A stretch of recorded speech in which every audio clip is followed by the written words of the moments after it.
कह रही यहाँ पर देवी देवता आए हुए हैं, सारे सारे देवी देवता यहाँ पे स्नान कर रहे हैं। बता कहाँ गए तुम्हारे देवी देवता भाई? एक ने ना बचाया यहाँ पे किसी को। अरे देवी देवता तुम्हारे घट में वास करते हैं, तुम्हारे घट में, तेरे घट में बसे भगवान, तू बाहर क्या ढूंढे। देवी देवता का भी अगर आपने भक्ति करनी है, यादगारी करनी है, नाम जपना है, तो घट में विराजमान है, कमलों में, हमारे कमलों में बैठे हैं वो। कमलों से ही पैदा हुए हैं सब। ब्रह्मा जी कहां से कब पैदा हुए हैं? विष्णु जी के नाभि कमल से। तो फिर नाभि कमल क्या गंगा घाट या जमुना घाट पे रखा है? नाभि कमल, तुम्हारी नाभि में जो कमल है वहां से नीचे उतरो तो एक कमल और है जहां ब्रह्मा जी बैठे हैं, स्वादिष्ठान चक्र कहते हैं उसे। समझो, विष्णु जी के बाद ब्रह्मा जी की उत्पत्ति हुई है, समझो। तो तुम्हारे अंदर वो सारे कमल हैं जहां देवता बैठे हैं। कौन से कमल पे कौन सा देवता बैठा है मैंने हजारों बार बताया है, समझ लो एक बार फिर से।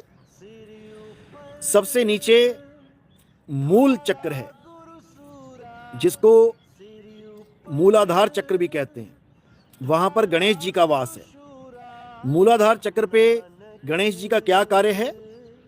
तुम्हारे शरीर का जितना भी मल है वो शरीर से बाहर निकालना, ये कार्य गणेश जी का है।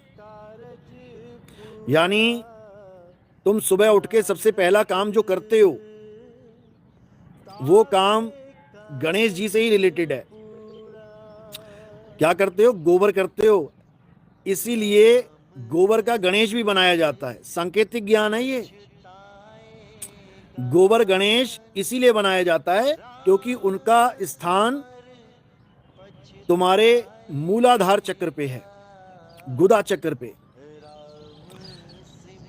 ये गणेश जी का काम है, फाटक खोलना, फाटक बंद करना। किसी को कब्ज हो जाए और बाबा रामदेव के पास पहुंच जाए तो बाबा रामदेव भी क्या करवाएंगे? गणेश क्रिया करवाएंगे।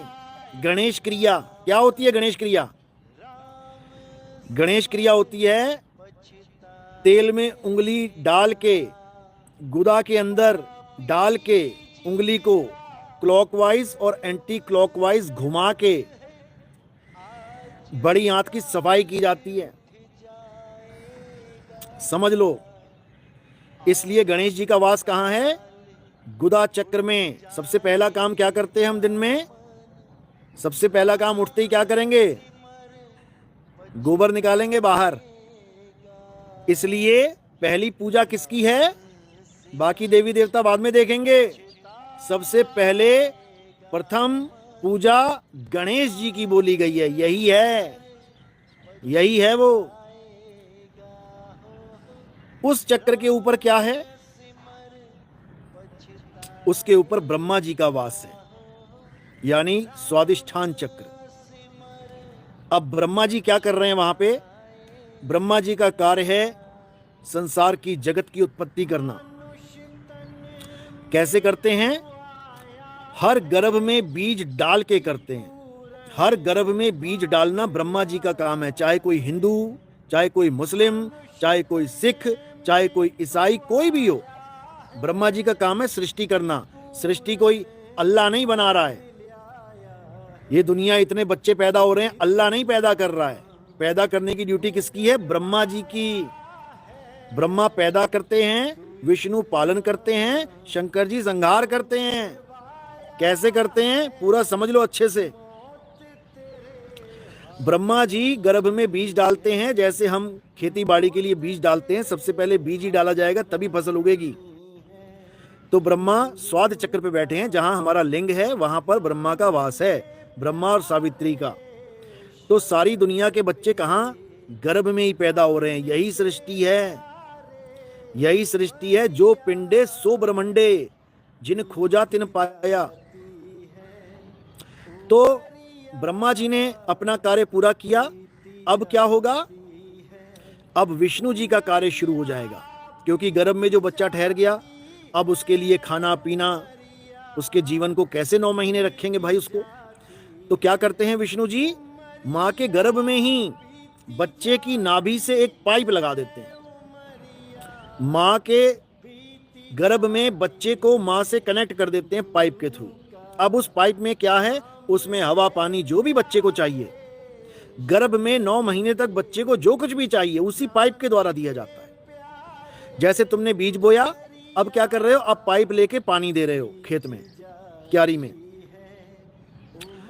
तो अब विष्णु जी पालन कर रहे हैं गर्भ में बच्चे की, और ये नहीं केवल हिंदुओं के बच्चों की, सारी दुनिया के बच्चों की।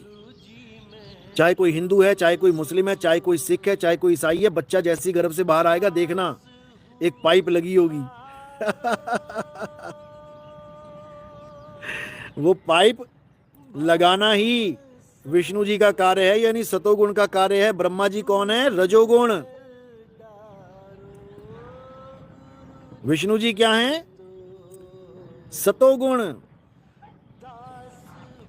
और शंकर जी क्या हैं, तमोगुण। तो विष्णु जी ने अपना कार्य पूरा किया, 9 महीने बच्चे की नाभि तक, यानी पेट तक, नाभि से पेट जुड़ा है ना आगे, खाने पीने की सामग्री पहुंचा दी। अब जैसे ही बच्चा बाहर आया, अब पाइप तो है नहीं, अब कैसे बच्चा खाएगा पिएगा, तो अब मुंह के द्वारा जाना वही है मामला जहां पाइप लगी थी।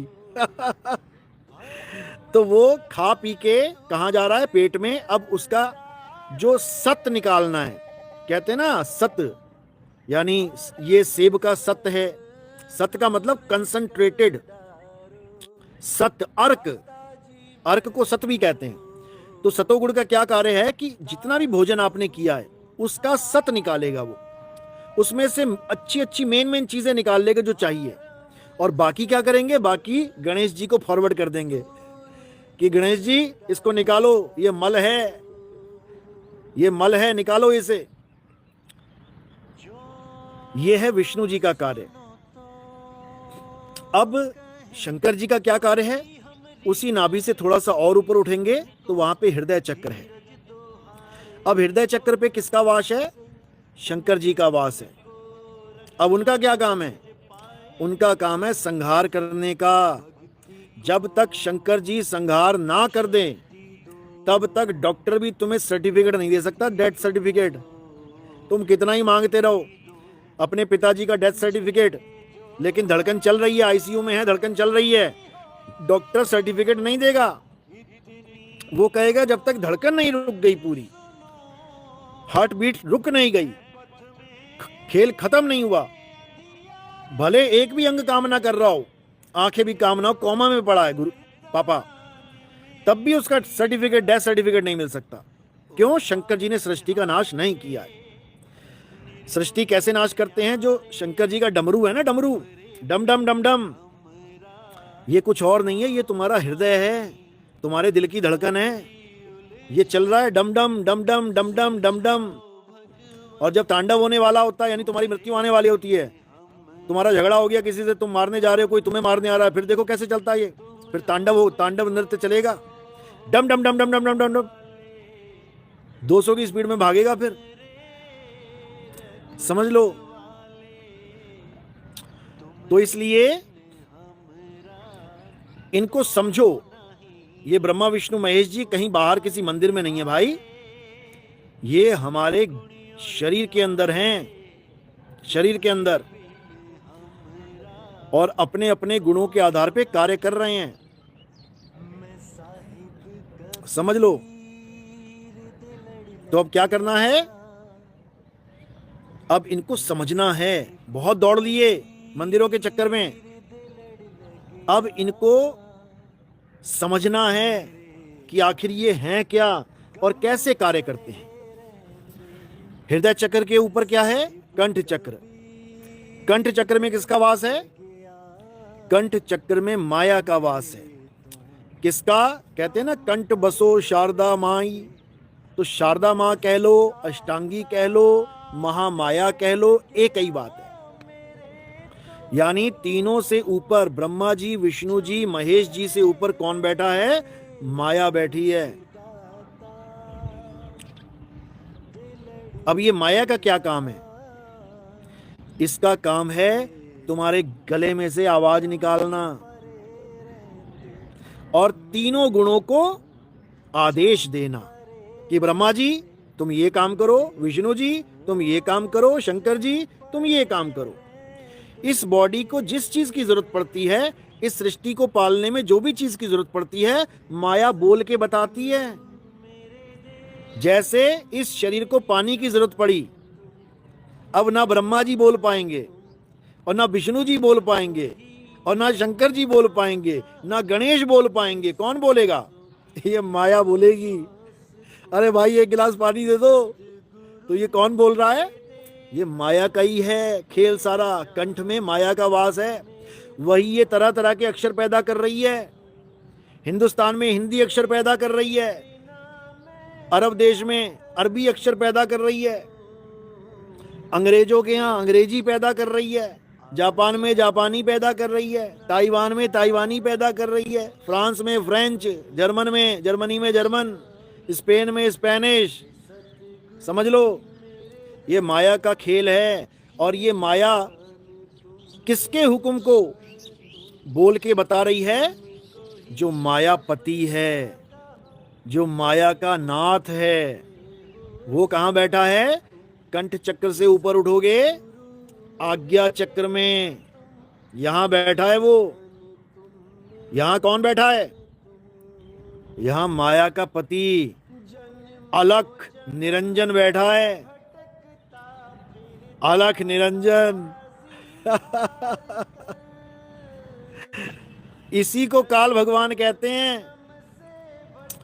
यही है महाकाल, समझ लो। इसीलिए आप देखोगे सारे संत यहां पे ध्यान लगा के बैठते हैं। यहां टीका लगा लेंगे, चंदन लगा लेंगे, ताकि सारा ध्यान यहीं रहे। किसका ध्यान कर रहे हैं? इसी काल निरंजन का ध्यान चल रहा है। इसी कली काल का खेल चल रहा है यहाँ पे।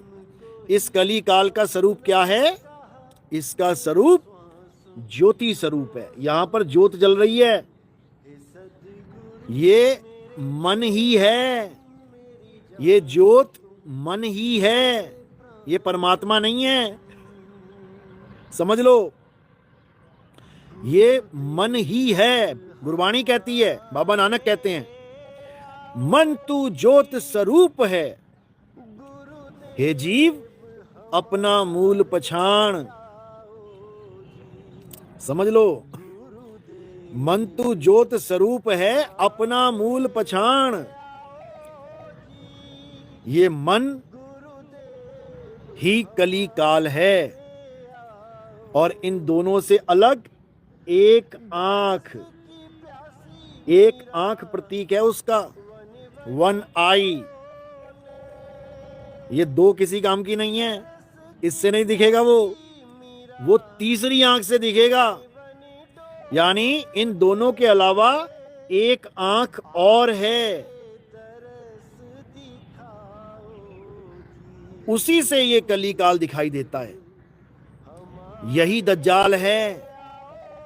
कुरान में भी आता है, हदीसों में आता है कि दज्जाल की एक आंख होगी। सबकी दो आंखें हैं, पर दज्जाल की एक आंख क्यों होगी? क्योंकि इस भेद को मुसलमान भी नहीं जानते कि दज्जाल की एक आंख क्यों होगी। ये एक आंख इसी आंख की तरफ इशारा है कि दज्जाल ने एक थर्ड आई का ज्ञान दे रखा है लोगों को। आप देखोगे थर्ड आई वाले बहुत से बाबा मिलेंगे आपको। ये थर्ड आई और कुछ नहीं है, ये दज्जाल का दर्शन है। इसी दर्शन में सारे षट दर्शनी उलझे पड़े हैं। इसी दर्शन में साहिब ने समझाया कि मन ही स्वरूपी ज्योत निरंजन तुम्हें राखे भरमाई हो। ए हंसा तू अमर देश का, पड़ा कालवश आई हो। अरे तू काल के चक्कर में पड़ गया है। ये क्या करता है मन? ये त्रिकुटी में बैठा है यहाँ पे, और जैसे ही जीव यहां ध्यान लगाता है तो क्या करता है? ये दर्शन दे देता है अपने। जिस शक्ल में तुम्हें चाहिए भगवान, ये उसी शक्ल को धारण कर लेगा। अगर तुम्हें ज्योत के स्वरूप का दर्शन चाहिए, तुम्हें ज्योत दिखेगी। तुम्हें गुरु स्वरूप का दर्शन करना चाहते हो, इसी ज्योत में तुम्हें गुरु दिखाई देने लग जाएगा।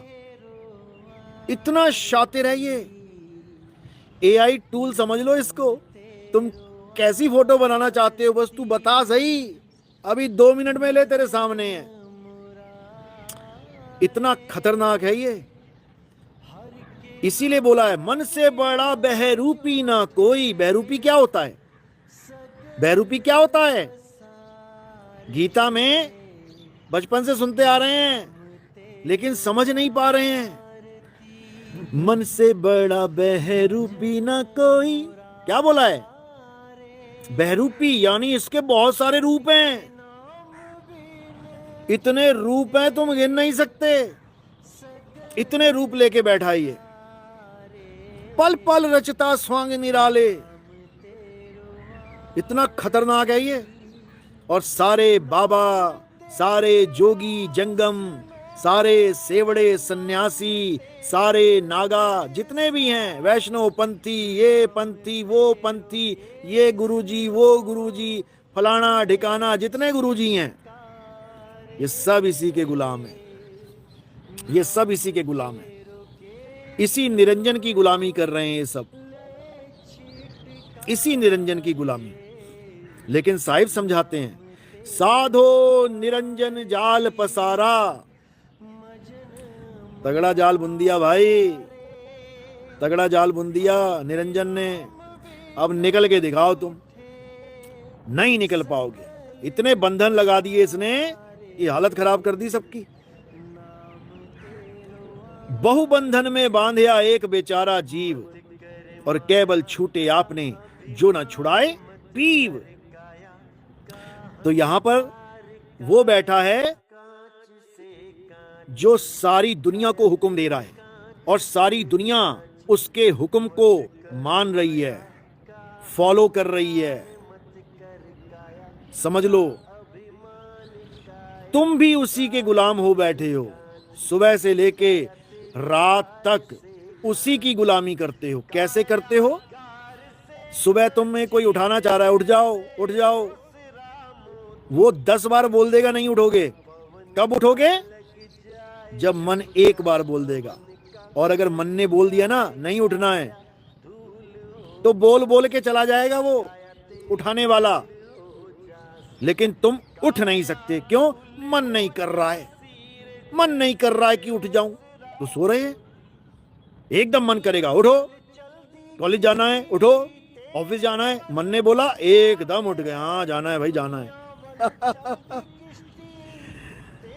उसके बाद जैसे ही वॉशरूम में गए, अब कौन सा साबुन लगा के नहाओगे?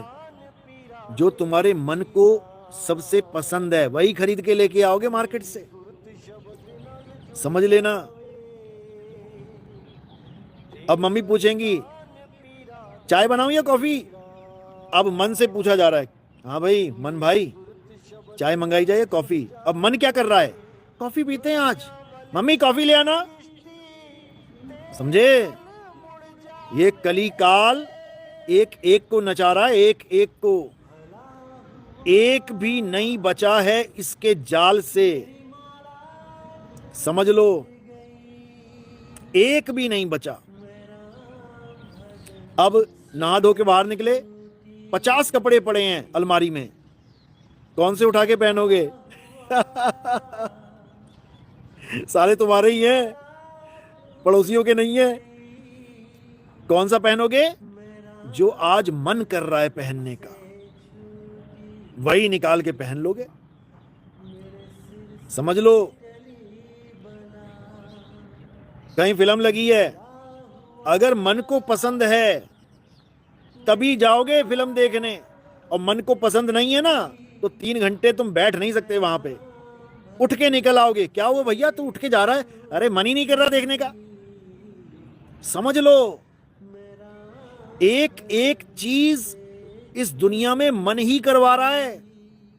छोटी से छोटी और बड़ी से बड़ी चीज ये मन ही करवा रहा है। और तुम्हें इत्तू सा भी आभास नहीं होने दे रहा है कि तुम किसी के गुलाम हो। तुम्हें लग रहा है अरे मैं कहा, मैं तो राजा हूं, मैं तो ये हूं, मैं तो वो हूं। समझ लो, तुम गुलाम बने पड़े हो, गुलाम। समझ लो।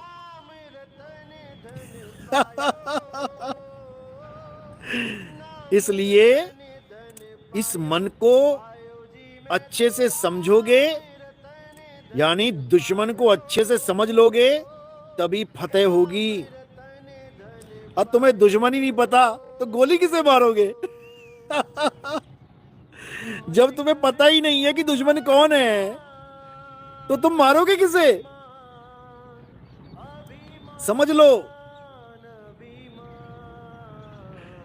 तो इसी मन से, मन रूपी काल से, इस कली काल से बचाने के लिए कल की अवतार को आना पड़ेगा।